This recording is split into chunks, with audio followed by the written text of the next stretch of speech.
Emeka was a kind and hard-working man who lived peacefully with his young daughter, Adaeze.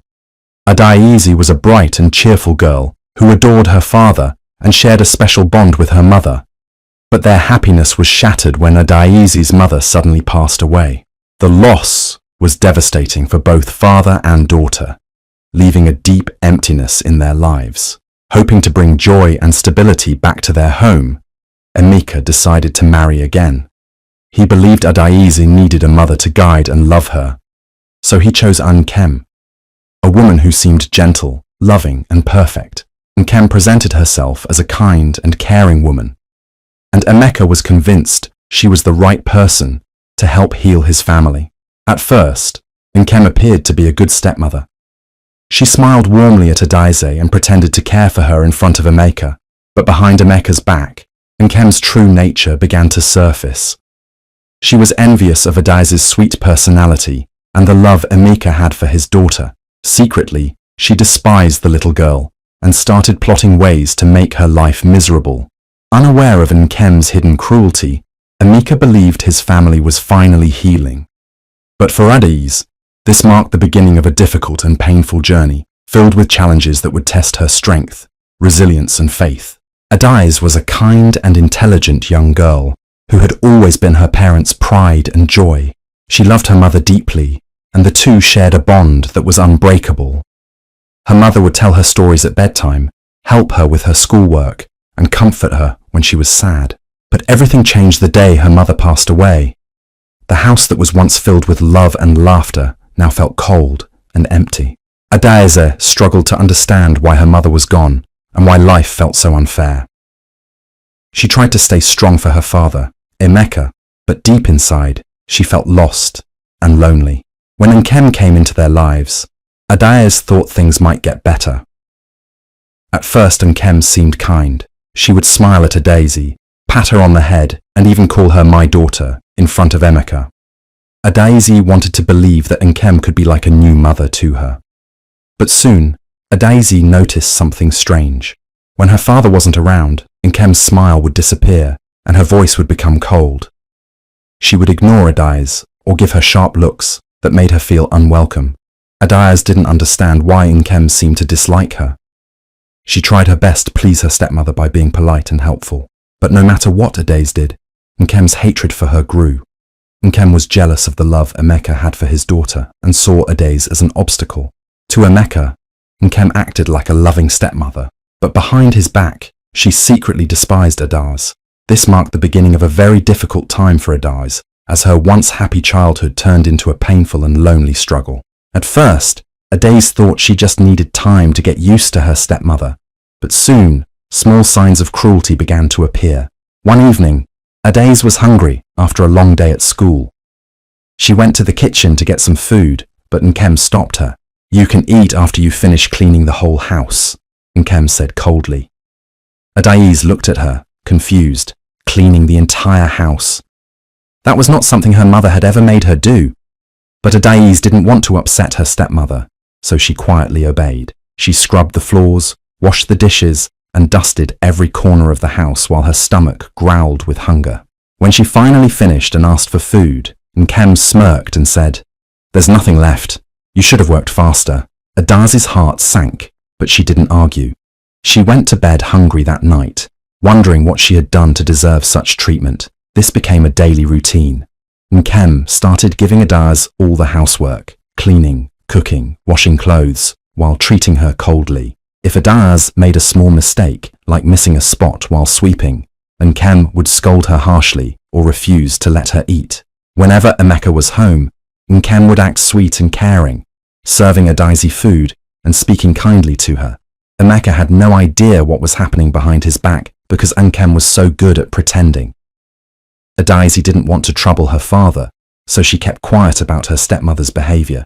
She thought maybe if she worked harder, Nkem would start to like her, but no matter how hard she tried, Nkem always found a way to make her feel small and unimportant.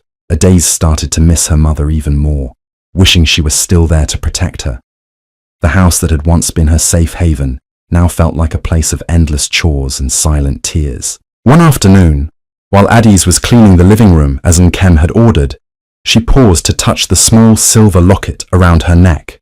It was the only thing she had left of her mother, a gift her mother had given her before she passed away. Inside the locket was a tiny picture of her mother and Adaise together, smiling.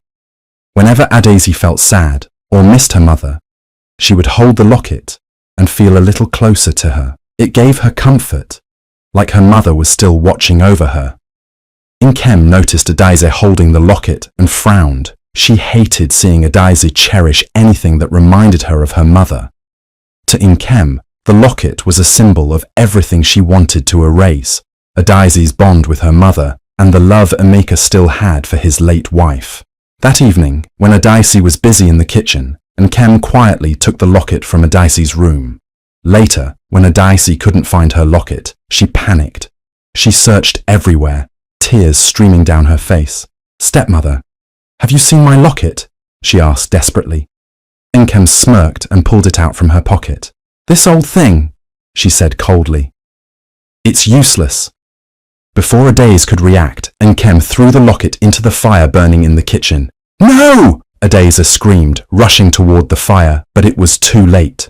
The flames swallowed the locket, leaving only ashes. Adaise fell to the floor, crying uncontrollably. That locket had been her last connection to her mother, and now it was gone. Nkem stood over her with a cruel smile. "It's time to stop clinging to the past," she said. From that day, something changed in Adaise. She became quieter, often staring off into space or mumbling to herself. She started having trouble sleeping at night, haunted by nightmares of the fire and her stepmother's cruel face. Her once bright eyes looked dull, and she no longer smiled like she used to. Nkem noticed the change and felt satisfied, thinking she had broken Adaise's spirit. Emeka, however, began to notice that something was wrong. His cheerful little girl seemed to be slipping away, but every time he asked Nkem about it, she would sigh and say, "Adaise is just being difficult. She doesn't want to adjust." Emeka believed her, not knowing the full truth of what was happening in his own home. Adaise loved going to school. It was the only place where she could escape the cruelty at home and feel like herself. She enjoyed learning, playing with her friends, and dreaming of a brighter future. But one morning, as she was getting ready for school, Nkem stopped her. "You're not going to school anymore," she said firmly. Adaise froze in shock. "But why? I haven't done anything wrong," she said, her voice trembling. "You're wasting time there," Nkem replied coldly. "There's too much work to do at home. From now on, you'll stay here and help me." Adaise tried to argue, but Nkem's glare silenced her. Adaise watched helplessly as her stepmother took away her school bag and books. The next day, she could hear the laughter of children passing by the house on their way to school. It hurt her deeply to know she wasn't with them. As days turned into weeks, Adaise's world became smaller and smaller. She wasn't allowed to see her friends or leave the house. From morning till night, she worked tirelessly, doing all the chores while Nkem relaxed. The isolation made Adaise feel even more lonely. She missed her friends and the joy she felt in the classroom. She longed to tell someone about her pain, but there was no one to listen. Slowly, the loneliness began to weigh on her mind. With no one to talk to, Adaise started talking to herself. Sometimes she would whisper as if she were speaking to her mother, imagining her mother could hear her. Other times, she would sit in a corner, hugging herself and mumbling about how unfair life was. Her once bright mind seemed to be fading, and her smiles were completely gone. Nkem noticed Adaise's strange behavior, but didn't care. In fact, it pleased her to see the girl becoming weaker and more withdrawn. She thought Adaise would soon be too broken to fight back. Meanwhile, Emeka was busy with work and barely noticed how much his daughter had changed. Whenever he asked Nkem about Adaise, she would sigh and say, "She's just upset about staying home." But it's for her own good. Emeka trusted his wife and didn't realize the deep pain Adaise was hiding inside. One evening, as Nkem sat alone in the living room, something unusual happened. The family dog, Bruno, who was usually calm and friendly, began barking at her. His growls were low and menacing, and his sharp eyes stayed fixed on Nkem. She waved her hand to shoo him away, but instead of obeying, Bruno backed away from her, still growling. "Stupid Dog! Nkem hissed, but she felt uneasy. Bruno had never behaved like this before. He refused to stay near her and ran out of the house, hiding in the yard. Nkem tried to brush it off, but as the days passed, more strange things began to happen. One night, as she was combing her hair in front of her bedroom mirror, she heard a faint cracking sound. Before she could react, the mirror suddenly cracked in the middle, as if struck by an invisible force. Nkem gasped and stepped back, her heart racing. There was no one else in the room, and she hadn't touched the mirror. She stared at her reflection through the broken glass, feeling a chill run down her spine. The house itself seemed to turn against her.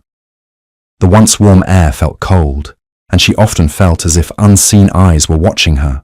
Lights flickered without reason, and shadows seemed to dance on the walls, even when no one was there. At night, strange whispers filled the silence, making it hard for Nkem to sleep. Though she tried to stay calm, fear began to creep into her heart. At first, Nkem told herself it was all in her head, but the strange events kept happening. Even Bruno, who once happily stayed inside the house, now refused to come near her. Every time Nkem approached him, he would growl and run away, leaving her feeling abandoned and exposed. Deep down, Nkem began to wonder if something greater was at work. These events weren't normal, and she couldn't shake the feeling that they were connected to her treatment of Adaise. But instead of changing her ways, Nkem grew more stubborn. She convinced herself that nothing could harm her and ignored the signs, unaware that these were just the first warnings of what was to come. One afternoon, Nkem grew furious when Adaise accidentally spilled a cup of water while cleaning. Her hands had been trembling from exhaustion, but Nkem saw it as an act of defiance. "You're clumsy and useless!" Nkem yelled, her voice sharp and angry. Adaise tried to apologize, her voice shaking with fear, but Nkem wasn't interested in listening. In her rage, Nkem grabbed Adaise by the arm and dragged her to the small, dark storeroom at the back of the house. "You'll stay here until you learn how to behave," Nkem said coldly, locking the door behind her. The room was damp and cold, with no light and no place to sit except the dirty floor. Adaise cried and banged on the door, begging to be let out, but Nkem ignored her. She left Adaise there for hours, refusing to give her food or water. The hours turned into days, and the little girl grew weaker, her cries fading into silence. Emeka noticed that something was wrong. When he came home from work, he asked, "Where is Adaise? I haven't seen her all day." Nkem, with her usual fake smile, replied, "Oh, she's been behaving badly. She refused to listen, so I told her to stay in her room to think about her actions. You know how difficult children can be." Emeka frowned but trusted his wife, believing she was handling the situation as a responsible stepmother. By the time Nkem finally let Adaise out of the storeroom, the little girl was pale and weak. She could barely stand, and her once bright eyes looked hollow. Nkem scolded her again, saying, "This is what happens when you don't follow my rules."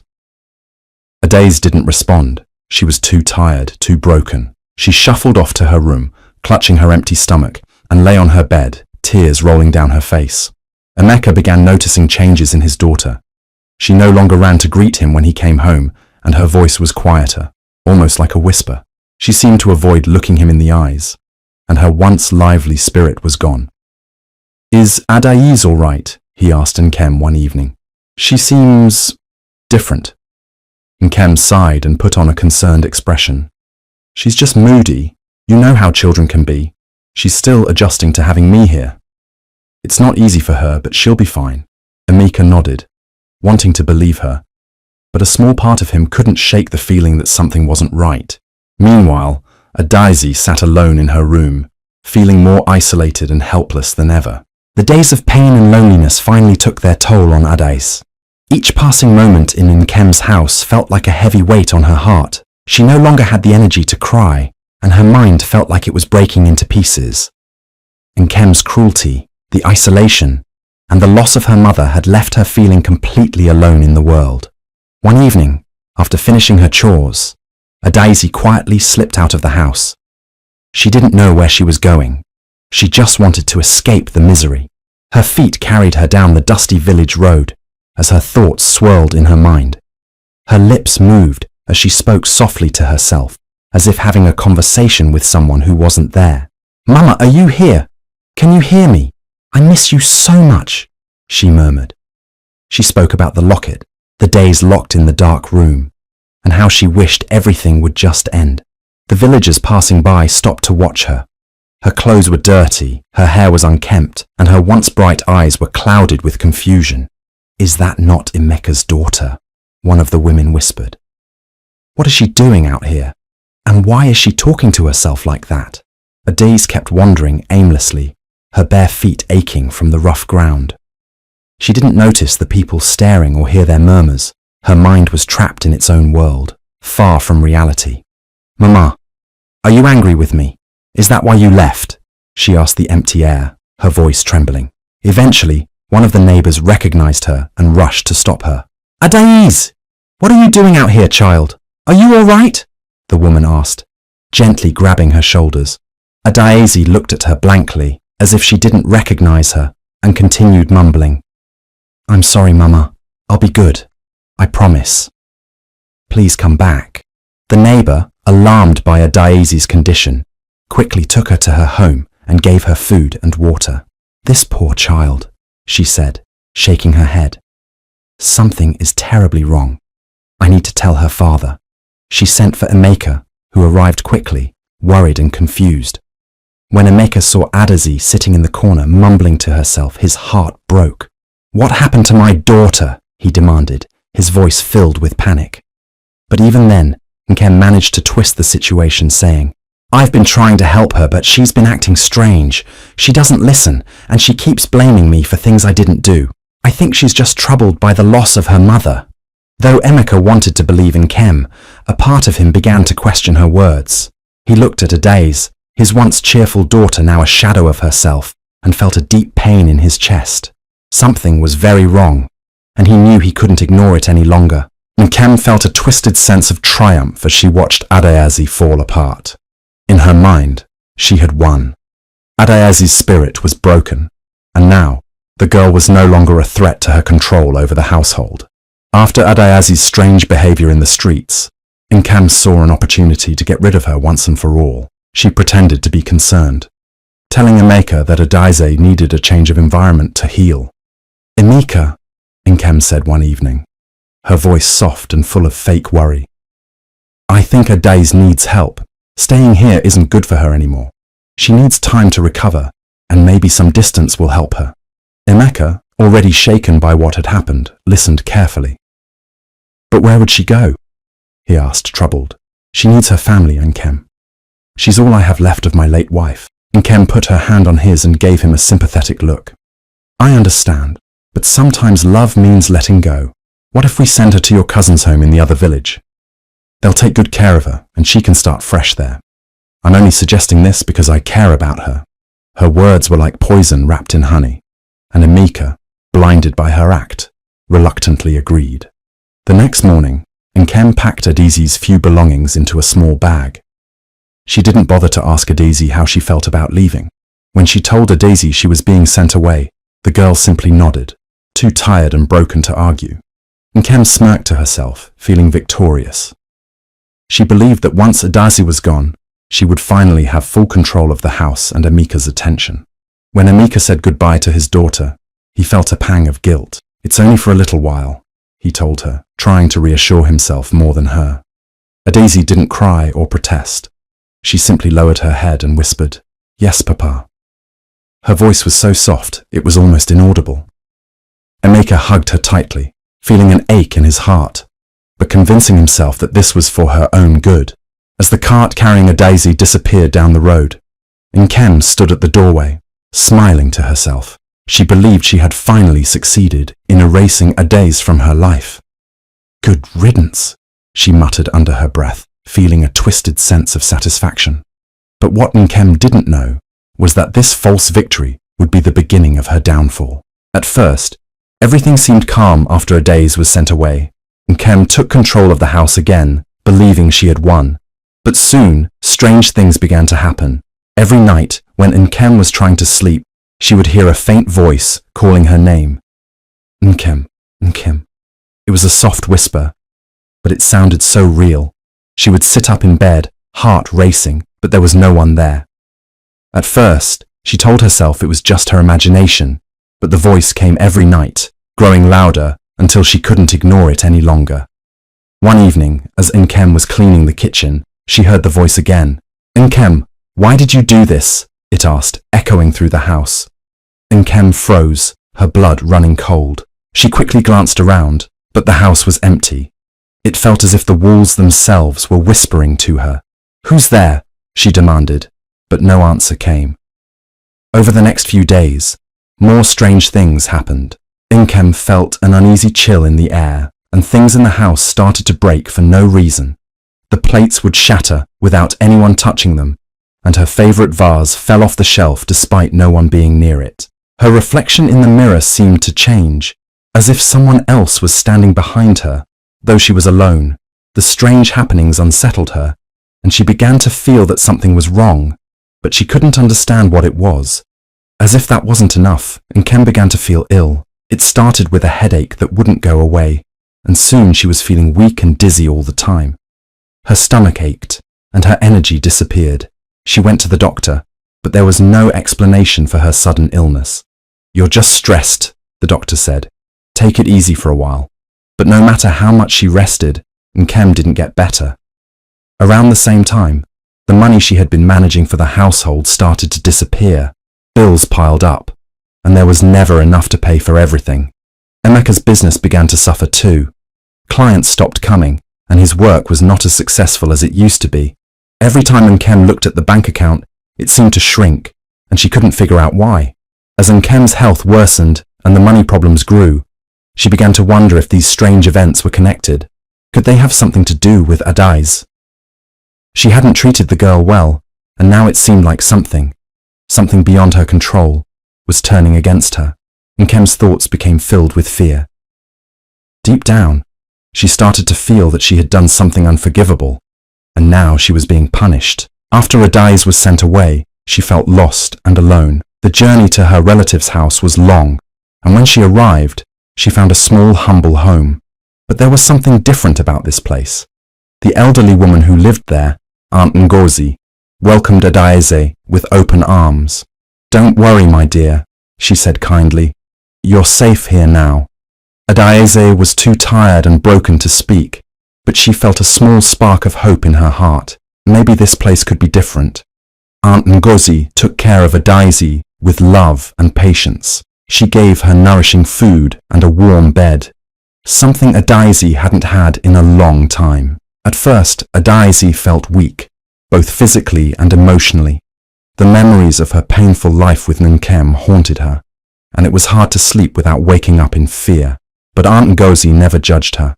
Instead, she comforted Adaize, telling her stories of faith, love, and strength. Over time, Adaize began to heal. The pain in her body started to fade, and her mind became clearer. Every morning, Aunt Ngozi would take Adaize to the small church in the village. The soft sound of the church bell ringing in the distance became a comfort to Adaize. At first, she didn't know how to pray, but Aunt Ngozi gently showed her how. As Adaize knelt in the quiet church, she whispered her fears and hopes to God. She prayed for strength, for healing, and for the courage to forgive those who had hurt her. Slowly, she began to feel a sense of peace wash over her. Her spirit, once broken, began to rebuild itself piece by piece. The kind words and prayers filled her with light. She wasn't alone anymore. She had found strength in her faith. Days turned into weeks, and Adaize grew stronger, both inside and out. Her smile, which had once been lost, returned. She started to laugh again, and her eyes began to sparkle with hope. Aunt Ngozi saw the change in her and encouraged Adaize to continue growing in her faith. "You are strong, my dear," she would say. "You have come so far. Remember, God never leaves us, even in our darkest moments." Adaize didn't forget her past, but she was no longer weighed down by it. She had found a new purpose, a new beginning.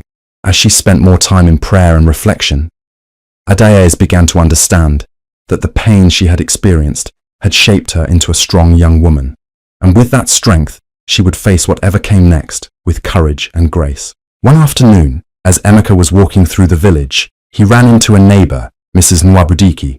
who had always been friendly to him. She seemed a bit uneasy, as if she wanted to say something important, but wasn't sure how. After a few moments of silence, she finally spoke, her voice low. Emeka, there's something you should know about your daughter Adizi. Emeka felt a twist in his stomach. What do you mean? He asked, his heart racing. Mrs. Nwabudike looked around, as if checking to make sure no one was listening. It's about how she was treated at home, by Nkem. Her words shocked Emeka, and his face turned pale. I've seen the way she looks, so sad and broken, and I've heard the whispers from others. Adai's was never treated kindly. Emeka's mind spun as he listened, disbelief mixing with growing concern. What are you saying? He asked, his voice trembling. She was locked away in a dark room, Emeka, left hungry and alone.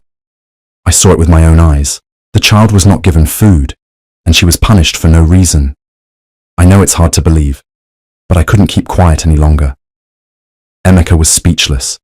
He had always trusted Nkem, and never imagined she could be capable of such cruelty. He thought of the strange behavior he had seen in Adaeze, how quiet and withdrawn she had become. But he had never connected it to Nkem's treatment. Now, as he looked back, the signs seemed so clear. His heart ached with guilt as he thought of the daughter he had failed to protect. Without saying another word, Emeka hurried home. His mind was racing, and his hands trembled as he opened the door. Nkem was sitting in the living room, looking calm and collected as usual. She smiled at him. Emeka, you're home early today. He stood still for a moment, taking a deep breath before confronting her. Nkem, I need to know the truth. Did you hurt Adai's? Nkem's smile faltered, but only for a second. What are you talking about? She asked, pretending to be confused.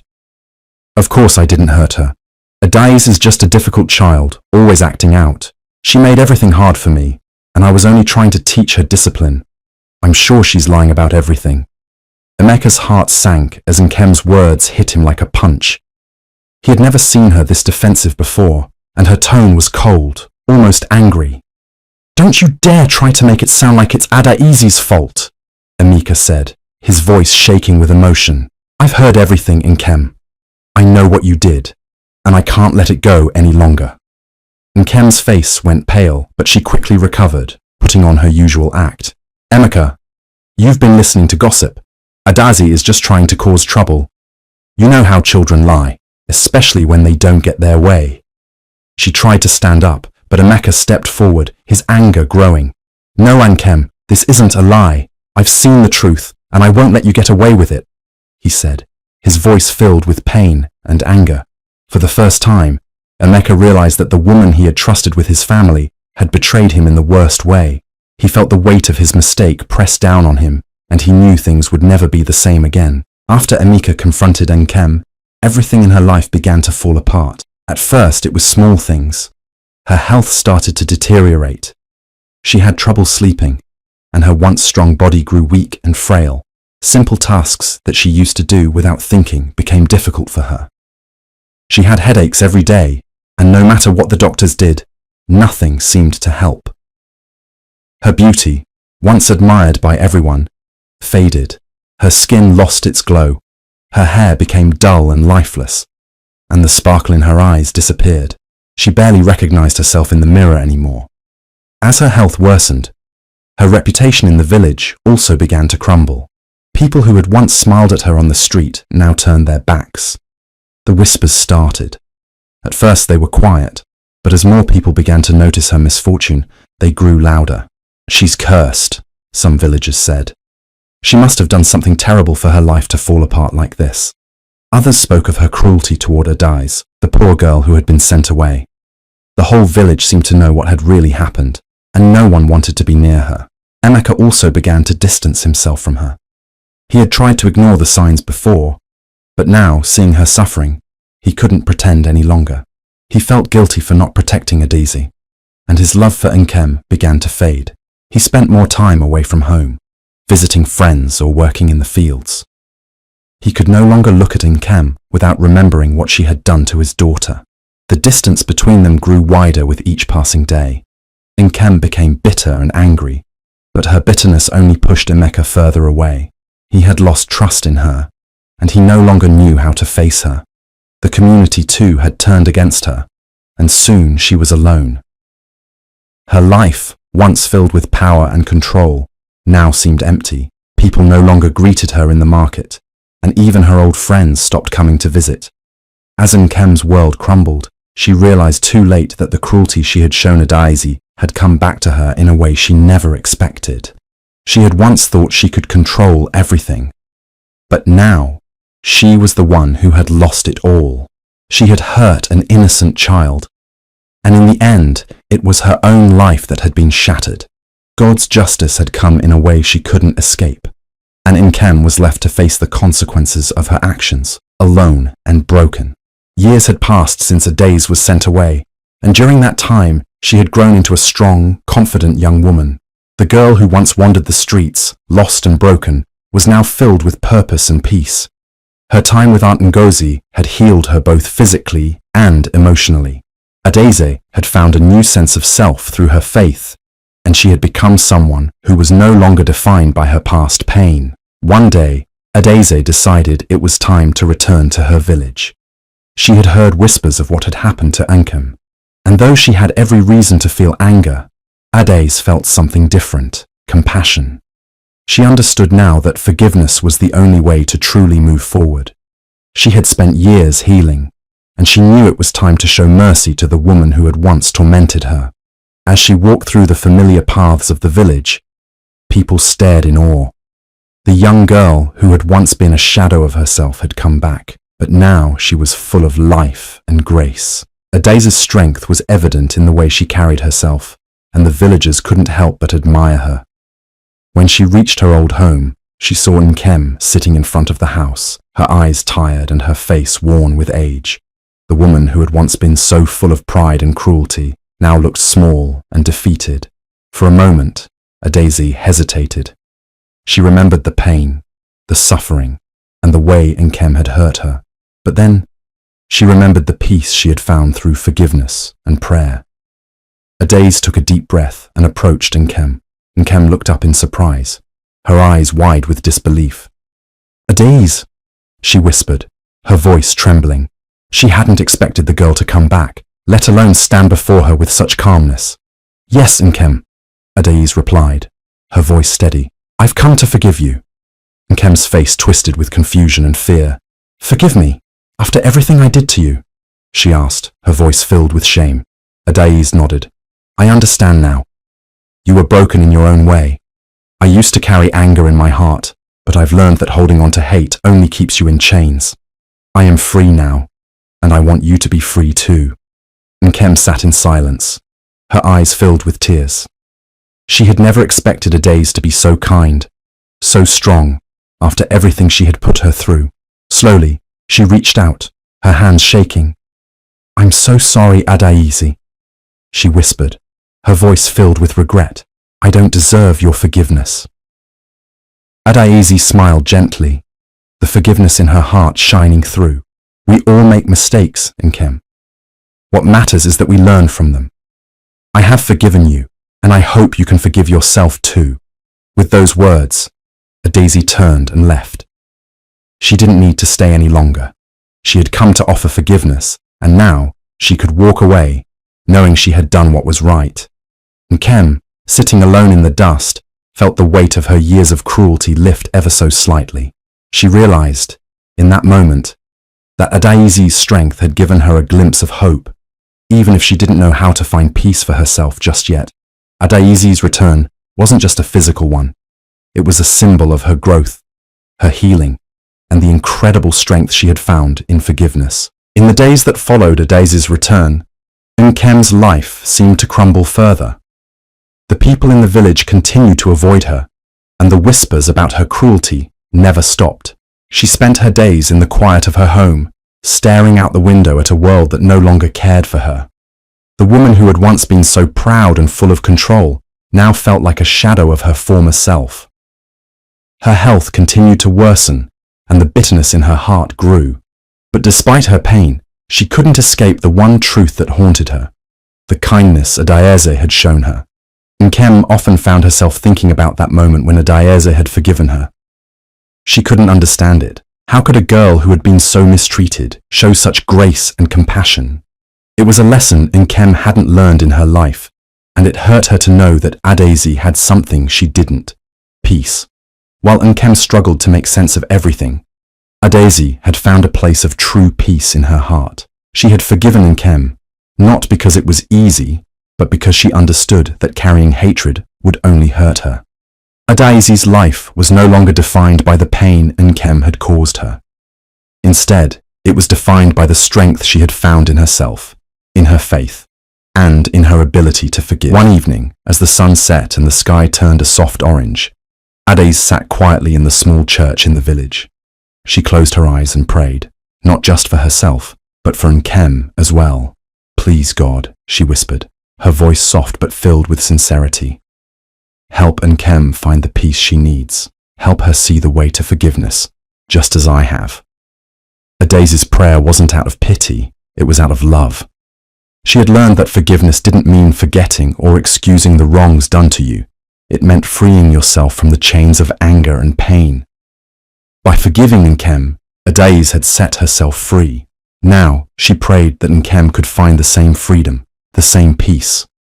The story of Adaeze and Nkem was a lesson for everyone about the power of forgiveness, the strength it takes to let go of hate, and the healing that comes from showing kindness, even to those who don't deserve it.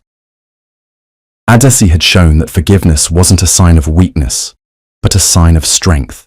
It was a choice that could heal old wounds and open the door to new beginnings. And so, while Nkem remained alone in her pain, Adaeze's heart remained full of compassion. She knew that true victory wasn't in revenge or anger, it was in forgiveness. And with that, Adaeze had won the greatest victory of all. If you found this story meaningful and inspiring, don't forget to subscribe for more stories that will touch your heart and remind you of the power of forgiveness. Share your thoughts in the comments below. How has this story impacted you, and what lesson will you carry with you? We'd love to hear from you.